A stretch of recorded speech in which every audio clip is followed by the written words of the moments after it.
Assalamualaikum warahmatullahi wabarakatuh. Alhamdulillahirabbil alamin alladzi anzala al-Qur'ana fi syahri Ramadan walladzi farada 'alaina as-salata waz-zakata was-siyam. Asyhadu an la ilaha illallahul malikul 'allam wa asyhadu anna sayyidana wa nabiyyana Muhammadan 'abduhu wa rasuluhu al-mab'usu li jami'il anam. Allahumma salli wa sallim wa barik ala hadzal nabiyil kiram wa ala alihi wa ashabihi wa sahbihi al-kiram amma ba'd. Qala Allah ta'ala fi kitabil karim wa asdaqul qailin.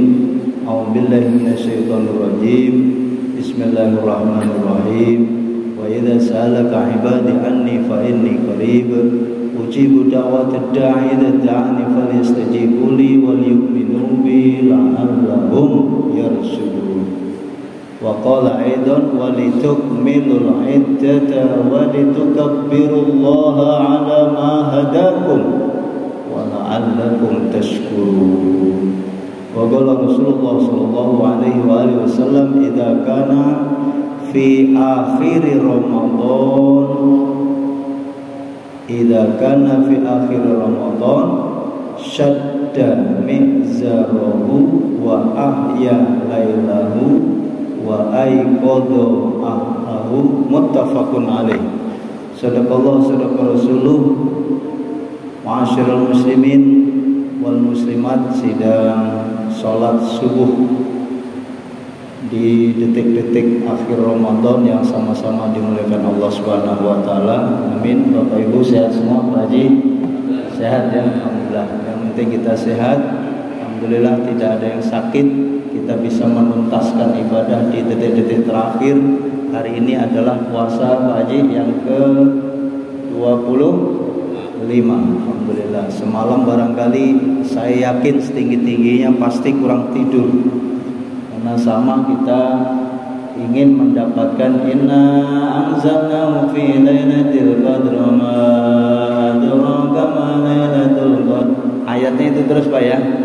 Yang dibaca itu dengan satu harapan supaya kita mendapatkan Lailatul Qadar. Tapi jangan karena milih-milih yang ganjil kemudian yang genap nggak mau sholat. Ya Pak Haji ya.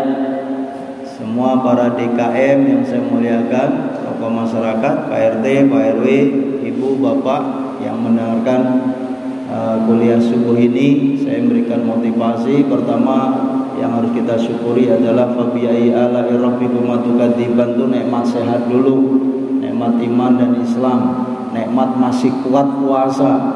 Nah, yang membuat motivasi ini yang sering saya sampaikan, kenapa kita harus kuat puasa? Karena ada imanan wah tisaban. Itu udah sering Pak Ustadz saya dengar ya. Ini kita hanya tadkirah. Karena kalau orang kultum ceramah di akhir Ramadan ini ayatnya jangan kutiba alaikumusiyam lagi Ustaz. Itu udah ratusan kali dibaca. Ya Pak ya. Dan itu sudah hafal surat 2 ayat 183. Tinggal di aplikasinya adalah pada tataran bagaimana supaya kualitas puasa nih yang paling penting. Jangan sampai nanti kayak Kanjeng Nabi bilang kamin soimin laisa lahu min siyamihi ilal ju' wal atos. Banyak orang puasa, siang hari puasa kagak dapat apa-apa. Nah, ini rugi nih kita. Cuman lapar dan haus. Ngapain itu dia? Karena puasanya cuman kagak makan minum doangan. Betul Pak? Kalau nggak makan minum doang, bocah kecil juga bisa tuh. Anak TK, RA, SD, SMP pada puasa, anak-anak cucu kita.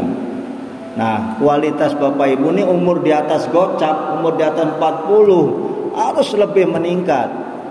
Karena kalau kita puasa udah umur 50-an, berarti kita puasa itu udah 40 tahun. Puasa udah 30 tahun sekian. Nah, derajat takwanya yang la'alakum tatakun tiap tahun meningkat tuh. Bukannya semoga kalian bertakwa, bukan.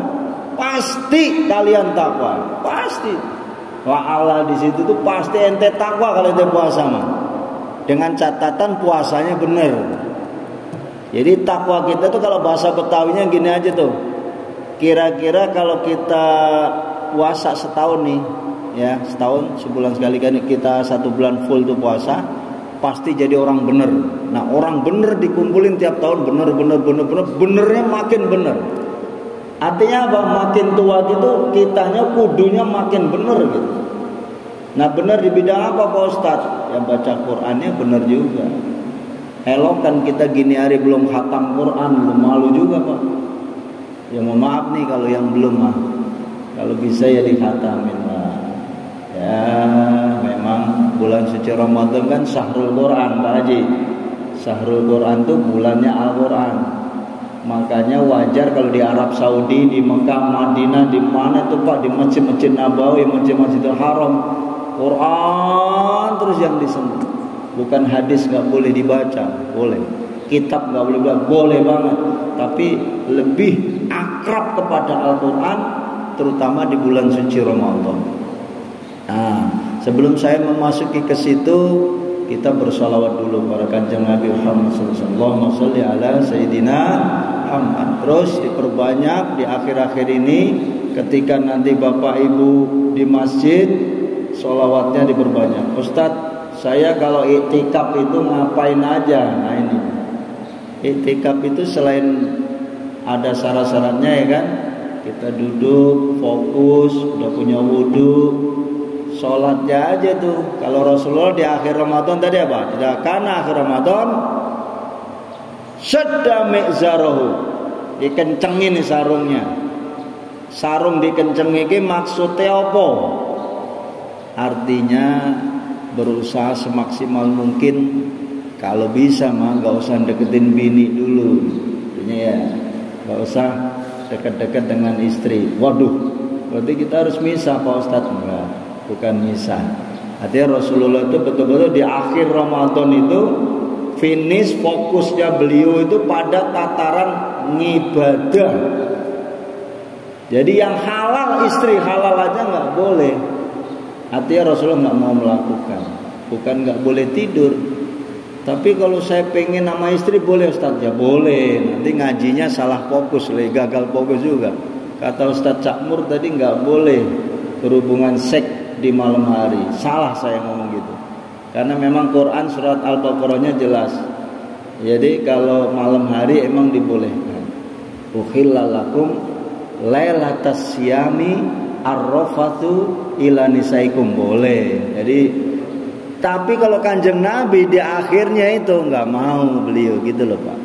Padahal istri Rasulullah kan subhanallah selain cantik juga cukup banyak, ngantri gitu kan, banyak. Tapi beliau tidak melakukan itu hanya karena ingin memanfaatkan momen-momen terakhir bulan suci Ramadan yang prediksi beliau boleh jadi tahun depan kita sudah tidak mendapatkan Ramadan lagi, maka anggaplah ini malam Ramadan yang terakhir. Sama Pak, di deadline kita di 10 hari akhir tuh, tapi ada juga yang protes gini, Pak Ustadz, bagaimana saya mau itikaf full jam 1 sampai pagi Ustadz, saya paginya kan harus absen kerja, harus golek duit dulu, saya nggak bisa dapat THR kalau nggak kerja, berarti saya itikafnya kayak apa Ustadz? Ya nek itikafnya memang ada kita kewajiban yang lebih bagus, tanda kutip ya, yang memang rutinitas kita punya kewajiban, di manajemen aja. Jadi tidak harus ba'da isya sampai subuh lah, hatta matla'il fajr, enggak begitu juga enggak apa-apa. Itikaf sekuat kita, misalnya ba'da isya sampai jam 12. Tapi ada juga yang manajemennya saya tidur dulu Pak Ustadz karena saya mau tahajud. Maka jam 1 dia kuatnya sampai jam 3. Jam 1 kuatnya sampai jam 2. Jam 1 ada juga yang sampai subuh seperti ini. Alhamdulillah. Di berbagai masjid seperti itu diadakan kegiatan-kegiatan. Kalau Bapak Ibu belum bisa mengikuti ini, nggak usah mencela, nggak usah menjelekkan. Yang sudah juga nggak usah merasa bersih, merasa suci, merasa paling benar, untuk apa gitu. Yang paling bahaya itu di dalam hati orang beramal itu kan riya. Riya, pamer, sum'ah, pengen didengerin, pengen ini, pengen hebat, pengen naik, udah mendingan wis ra usah itu kalau daripada itu Pak. Serius. Kita itu harus menata hati, wis makin tua seperti ini nih, ditata hatinya Wah, ibadah itu murni tok hanya karena Allah. Itu yang penting. Karena kalau kita ini masih dapat embel-embel, waduh saya udah khatam sekian kali, pengen dipuji orang. Dia bersedekah pengen dipuji orang, dielus lagi Pak. Kalau kita sudah mau ngeluarin duit, kemudian kita itu ada nawa itu lain, astagfirullahaladzim, ya Allah. Kita mau ngasih iftar nih, iftar jamaah, beli nasi box 100 box. Astagfirullahaladzim, ya Allah, niat saya. Lurusin dulu, istighfar dulu.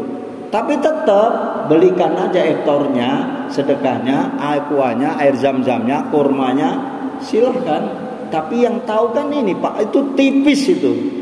Bukan sampean yang tahu ya diri kita yang amal itu. Aku ini tadi beli nasi box ini sebenarnya untuk siapa? Jadi di sini. Tapi terus kemudian jangan gini, aduh males juga ya, ternyata berat tuh orang beramal. Terus sampean nggak mau ngamal, ya nggak begitu. Fastabiqul khairat itu memang kadang-kadang perlu diumumin juga. Alhamdulillah karena masjid kita mau rehab renovasi butuh dana 100 juta. Ketua nyumbang 5 juta, sekretaris 2 juta, bendahara 1 juta, anggota gopek-gopek. Ya memang kadang memang wajib diumumkan itu bukan untuk riaknya Pak, untuk memancing yang lain. Betul nggak Pak Haji? Supaya juga nyumbang. Soalnya nih nggak ditulis ngono, dikira Pak Ketua ya ora gelem nyumbang, padahal nyumbang. Tapi kita yang masang niatnya bukan karena tulisan ini untuk dipuji orang lain, itu yang penting. Ini Masya Allah nih, tipis kalau udah belajar hati Pak. Belum sholat, berarti kayak saya ngimamin tadi, Allah mudah-mudahan saya bukan riak, bukan sum'ah. Ada saking hebatnya itu kalau ngimamin karena suaranya bagus dipanjang-panjangin, nggak usah juga Pak. Mentang-mentang suaranya bagus dipanjang-panjangin, nggak usah. Imam yang kepanjangan juga ribet itu, makmumnya ogah, aja. Jadi imam itu kudu cerdas, kudu hikmah. Baca doa ya nggak usah panjang-panjang juga, Masya Allah. Mentang-mentang apal Quran, ngimamin terawih 23. Sini 23 Pak Haji? Oh 11. Nah kalau 11 masih mending dah gitu. Udah 23 rakaat, bacanya panjang-panjang, ya kan? Nah, jadi tenang aja Pak. Jadi fasoha tajwid dijaga. Bismillahirrahmanirrahim. Alhamdulillahirabbil alamin. Andaikan disambung nggak apa-apa. Paling kan standarnya gitu, nggak buru-buru tapi pas. Coba aja ibu terawih, Bismillahirrahmanirrahim. Panjang amat nih, kapan rapinya urusannya kan gitu. Jadi tetap aja kita nggak munafik Pak, pasti pengen yang agak cepetan dikit. Bukan berarti buru-buru, nggak bagus juga. Ghairil maghdubi 'alaihim waladdallin. Misalnya standarnya kalau dia inna anzalna, ya inna anzalna yang enak aja gitu. Inna anzalnahu fi lailatul qadr. Enggak usah buru-buru, kalau buru-buru juga keserimpet. Wa ma adraka ma lailatul qadr. Lailatul qadri khairum min alfi syahr. Tanazzalul malaikatu war-ruhu fiha bi'idzni rabbihim min kulli amr. Salamun hiya hatta matla'il fajr. Allahu akbar. Cukup kan?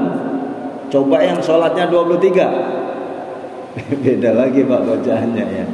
Nah itu yang penting imamnya harus cerdas, tahu diri, dan ingat tidak boleh riya, nggak boleh sum'ah.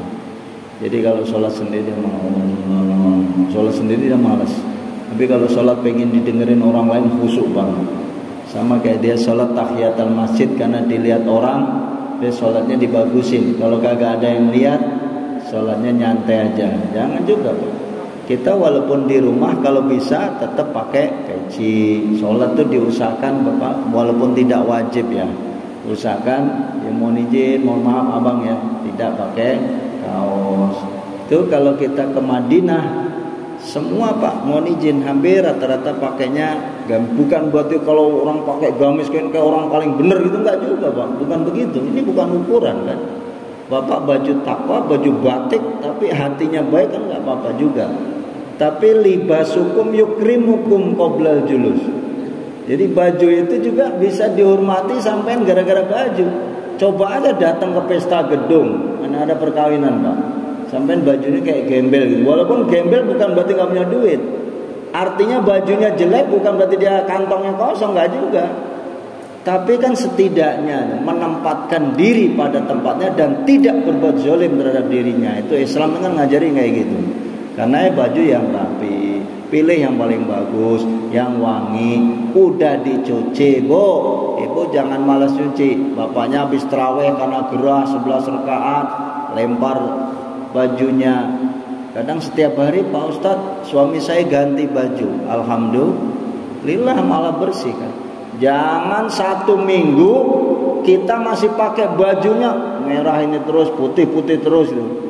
Saya kan sunahnya putih Ustadz, saya pakai putih. Ya putih tapi nek luwes saka 3 dino, lebih dari 3 hari kan kanan kiri kita selening, baunya nggak enak banget. Allahu Akbar. Ya Allah, bau amat ini baju orang. Keringat kita itu potensi bau, betul nggak Pak? Karena jangan mengganggu kanan kiri kita untuk tidak sholat khusyuk. Nauzubillah. Karena baju yang cakep, peci yang ya gantilah. Saya peci misalnya setahun berapa kali ganti. Yang jelas sering kita ganti kan. Serban juga gitu. Kemudian sajadah sama. Nanti lebaran. Nah, ini udah ngomongin lebaran udah enak nih baju nih. Yang ngomongin yang mau pulang kampung ya, mudah-mudahan lancar. Amin. THR udah cair semua. Amin. Ya, Ustadz, THR udah cair kan? Yang mikirin DKM. Jadi yang punya pembantu Bapak, yang punya ya pekerja ya satpam, security, pikirin Pak Haji. Wah, saya udah dipikirin Pak Ustadz tapi belum dikasih, baru dipikirin doang ya. Yang penting dikasih. Itu hak ya. Siapa saja yang bekerja di kita ya, semampu kita memberikan kontribusi supaya dia berlebaran. Nah, ini ada cerita lucu nih Pak. Rasulullah itu pas melihat anak kecil, beliau mau sholat Idul Fitri, nangis di pojokan. Ada anak-anak kunyel gitu, dia nggak mau gaul. Kenapa kamu nggak mau gaul kok malah nangis, kata Kanjeng Nabi. Disebutkan dalam kitab Turatun Nasin semalam saya baca. Jadi kata bocah itu kepada Rasulullah, dia nggak ngerti itu dia ngomong kepada Kanjeng Nabi. Dikira yang nanya siapa, nangis aja. Kata dia, bapak saya udah mati, tapi ibu saya udah kawin lagi. Semua harta saya, semua makanan yang ada di rumah dibawa keluar. Karena memang ya begitulah suka duka ya. Namanya janda punya anak, dia kawin lagi. Nah, otomatis ibunya udah happy dengan suami yang baru. Nah, ini anak sedih, di taat lebaran gak punya baju, makanan kagak ada. Akhirnya Rasulullah menghibur, sini, apakah kamu mau saya menjadi bapak kamu, ya kan? Aisyah menjadi ibumu, kemudian Hasan Husain menjadi saudara kamu. Rasulullah itu begitu Pak, cara menghibur anak kalau ada orang sedih. Kemudian dibawa ke Kanjeng Nabi, dikasih makanan yang enak, kemudian dikasih baju yang bagus. Nah, girang tuh bocah yang tadinya nangis jadi apa? Jadi ketawa, gembira. Apa itu maknanya? Berarti dia lebarannya dapat tuh. Nah, kalau bocah sekarang mah kira-kira gitu deh. Kalau dia agak ini kasih baju, kasih uang THR itu udah girang. Anak sekarang bajunya kurang cakepan dikit, asal dikasih uang apa? THR apa uang apa itu setelah lebaran yang salaman-salaman kan Pak. Insya Allah anak-anak kita juga pada senang. Cuma begini Pak, kalau mau ngasih bocah kecil tuh jangan dipilih-pilih Pak. Kalau orang silaturahmi ke rumah kita, itu bocah berjajar jumlahnya 20 orang. Jangan dipilih, ini mah anak orang kaya nih gak usah dikasih. Gak boleh begitu Pak, anak kecil kan salaman semua itu. Kalau mau dikasih satu, kasih semua Pak. Karena namanya bocah, mau anak orang kaya, mau anak gak kaya, kalau dikasih duit mah seneng aja Pak, betul gak? Itu anak kecil salaman, cium tangan 10.000, 20, 15. Mau 5 ribuan kayak 10 ribuan kan gini lagi ngetren-ngetrennya tuker uang receh aja ya.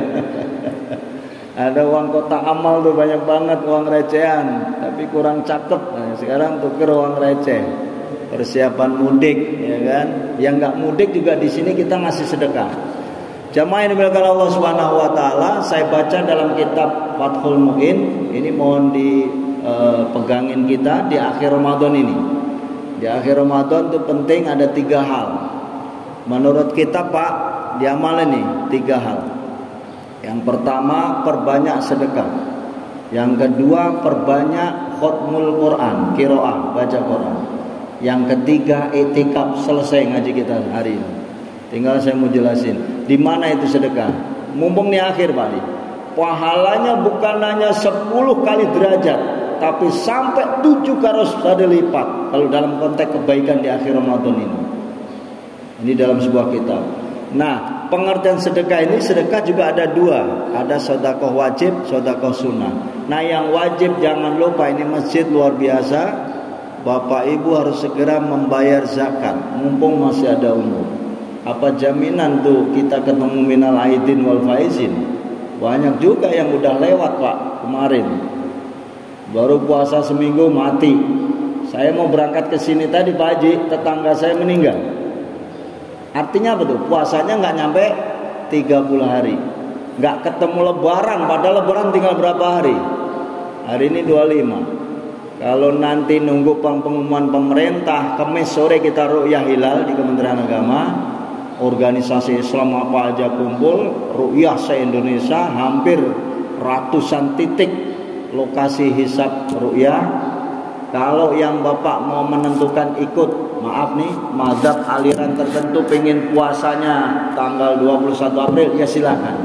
Tapi saya bermohon kita nunggu keputusan isbat Kementerian Agama ru'yah hilal. Jadi kalau ditanya masjid ini Pak Ustadz, sholat idnya kapan? Saya nggak tahu kalau Pak Jiyono udah ketentuan hari. Tetap nunggu Pak ya. Alhamdulillah ya. Suara yang terbanyak Pak. Jadi kalau kita dosa, kalau nanti suatu saat kita salah nih sholat idnya, biarin aja tuh yang salah yang ngumumin itu. Betul nggak Pak? Nah, itu lebih begini tuh. Ati Allah, ati Rasul, taat Allah, taat Rasul. Wa ulil amri minkum. Ulil amri siapa? Kementerian Agama. Siapa mereka? Ada MUI, NU, Ormas Islam, Muhammadiyah, Persis, semua Pak yang ahli ngeliat bulan. Kita mah nggak ahli, nggak usah ribet. Kita kan nggak ahli. Mata kita nih kita lihat kira itu hilal, bukan. Pas Allahu Akbar, Allahu Akbar. Nah, matahari tenggelam itu ru'yah hilal. Yang ahlinya dia bisa lihat. Yang pakai alat yang canggih aja kadang nggak kelihatan tuh Pak. Karena nggak biasa ngeliat hilal. Itu tadi hilal atau apa ya? Maka udah percayakan aja sama ahlinya Pak. Dia udah ngaji kitabnya udah kayak apa tahu tuh. Itu udah disumpah di depan pengadilan agama. Ada hakimnya Pak. Disumpah bahwa saya melihat bulan. Ya ketika nanti hari Kamis melihat bulan, berarti malam Jumat. Allahu Akbar, Allahu Akbar, Allahu Akbar. Alhamdulillah.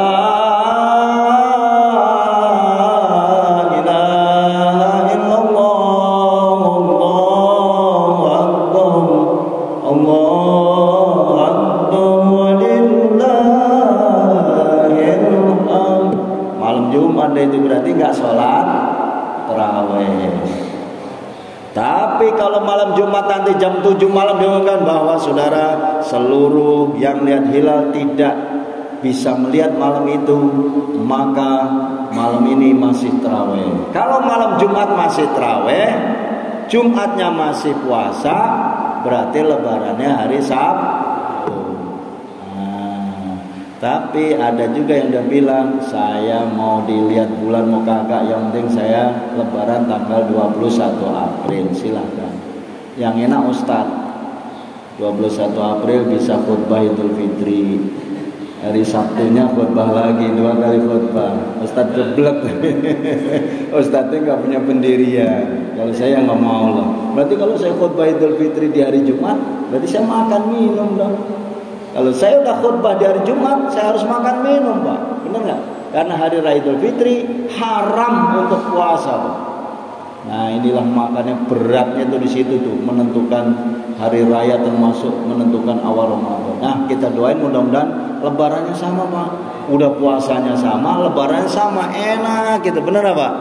Elokan tuh malam Jumat ada yang takbiran, kitanya belum.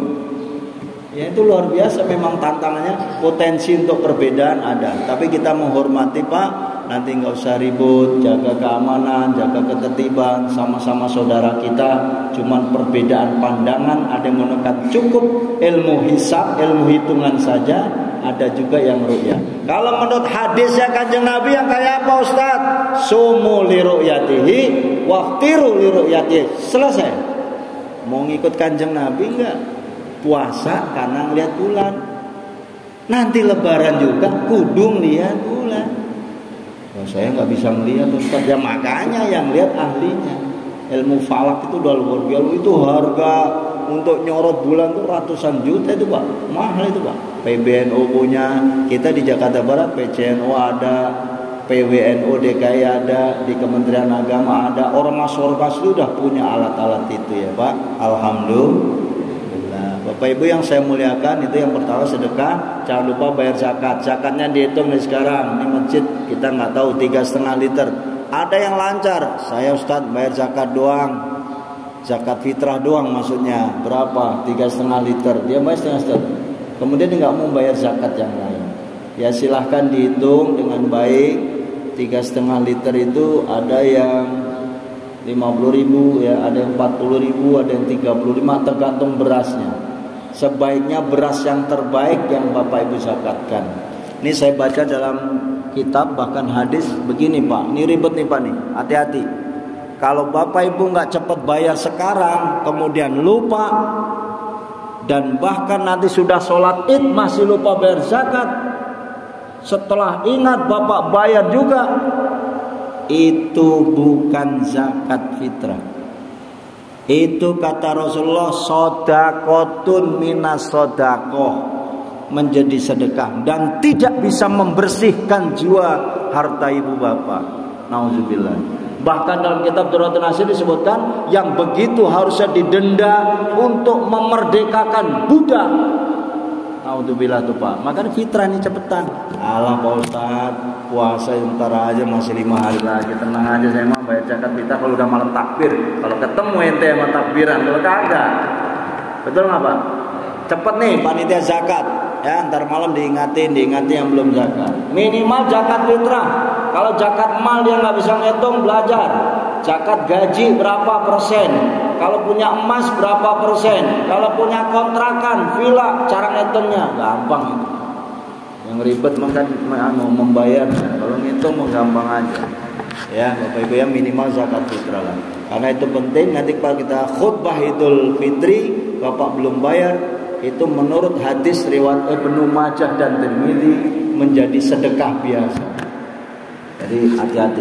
Itu yang pertama. Kemudian tilawah Qur'annya, saya tadi sudah mengingatkan di akhir-akhir ini. Kemudian yang terakhir ada itikaf. Saya mendukung program apapun yang jenis itikaf, silahkan dilanjutkan. Tidak ada cara lain dan memang biasa. Kalau sholat di rumah Bapak dengan masjid biasa Pak. Bapak masjid paling depan semua. Kemudian langganan di situ dia nggak mau berubah. Enggak Pak Ustaz, saya pokoknya di sini nih. Ini berkah nih. Oh enggak Ustaz, saya depan mimbar kayak di Mekah Madinah. Enggak apa-apa. Ada juga udah mengkapling sajadahnya pokoknya ditaruh di situ aja. Ini berarti dia pengen khusyuk tuh Pak. Orang yang istiqomah termasuk duduknya di masjid dia selalu di situ, itu pengen fokus Pak. Beda sama sholat di rumah.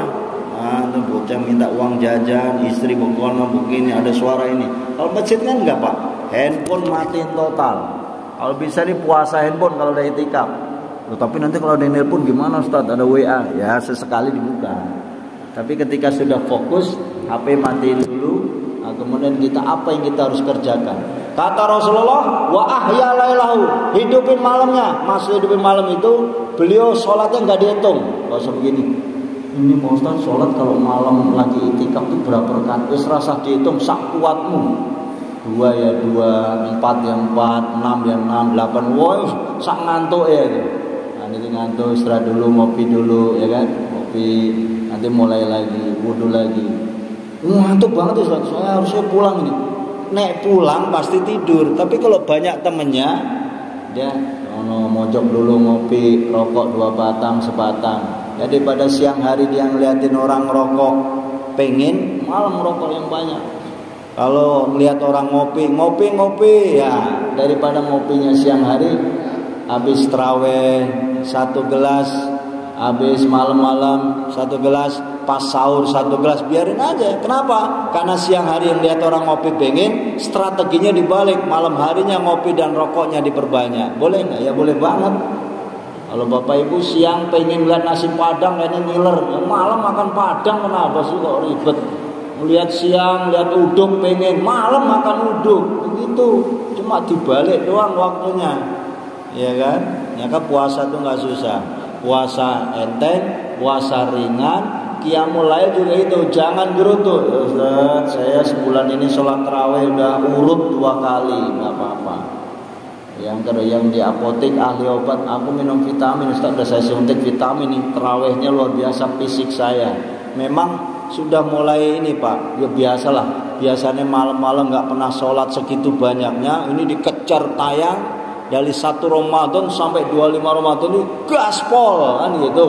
Jadi awak yo pegelinu mah biasa. Lah minum jamu kan bisa juga, atau minum vitamin dan lain sebagainya. Itu yang tahu Bapak Ibu. Boleh ngurut, boleh urut enggak Ustaz siang? Boleh. Ya karena memang orang udah biasa urut, biasa direfleksi, silahkan saja. Yang penting kita sehat, tuntas ibadah kita sampai minal aidin wal faizin kullu amin wa antum bi khairin taqabbalallahu minna wa minkum taqabbal ya karim. Barangkali itu Pak yang saya sampaikan, memberikan motivasi kepada kita tetap semangat. Saya tahu Bapak Ibu pasti ngantuk di pagi hari ini, saya nggak boleh panjang-panjang. Karena apa? Biasanya baru subuh begini-gini aja Ustaz. Ya udah, nanti kalau habis subuh masih sempat, masih kuat baca Quran. Yang nggak sempat ya tidur dulu, nanti bangun sholat duha lagi. Memang itu aja Pak ini. Apalagi di hari libur, hari yang luar biasa. Biasanya kita hari kerja kita udah bekerja, tapi ini boleh Bapak Ibu tidur dulu. Pas duha nanti bangun, sholat duha sekuatnya saja 2 rakaat, baca Quran, pasti ngantuk lagi, monggo. Kenapa? Tidurnya orang puasa itu ibadah. Bau mulutnya lebih bagus daripada minyak kasturi. Jadi kalau suami istri berdekatan, wah bapak mulutnya bau banget, bapak bilang ini bau mulutnya wong poso ini luar biasa ini. Bau itu pasti Pak. Makanya yang ngomong karo bojone atau orang lain ya ditutup lah mulutnya karena lagi puasa. Maaf ya Pak, maaf. Ya udah tahu orang puasa jangan dideketin. Tapi kita kan udah biasa tidur nempel mulu sama bini, kagak bisa tidur kalau nggak nempel sama bini. Pak Ustadz atur aja dah.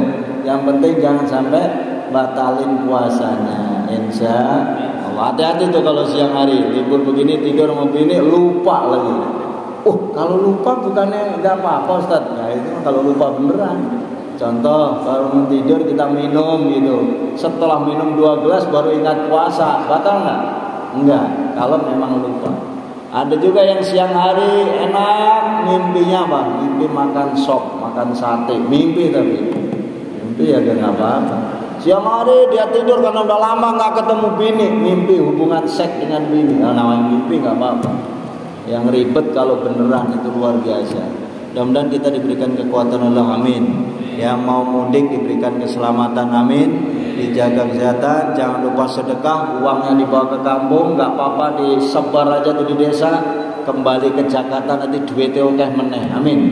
Gak usah sayang Pak, Bapak malu orang Jakarta bakhil nih perantau udah sok ke Jakarta, ke Ponorogo, ke Ngawi, ke Madiun, ke Jawa Tengah, ke Sumatera. Duit yang receh itu sebar, bismillah ya Allah. Traktir aja itu mereka. Warung murah Jawa Timur. Nasi pecel 3.000, kopi 1.500, goceng. 10 orang baru gocap. Bayarin. Pak Haji dari Jakarta merantau sukses sekali. Pas di kampung dia gak mau traktir temennya. Ya, Haji pelit. Ribet itu Ustaz. Gak enak Pak. Pokoknya walaupun Bapak ATM-nya agak tipis, udahlah. Nek enggak memang tipis enggak usah keluar rumah. Tapi kalau kita keluar rumah ada 10 orang makan nasi pecel, bayar aja Pak.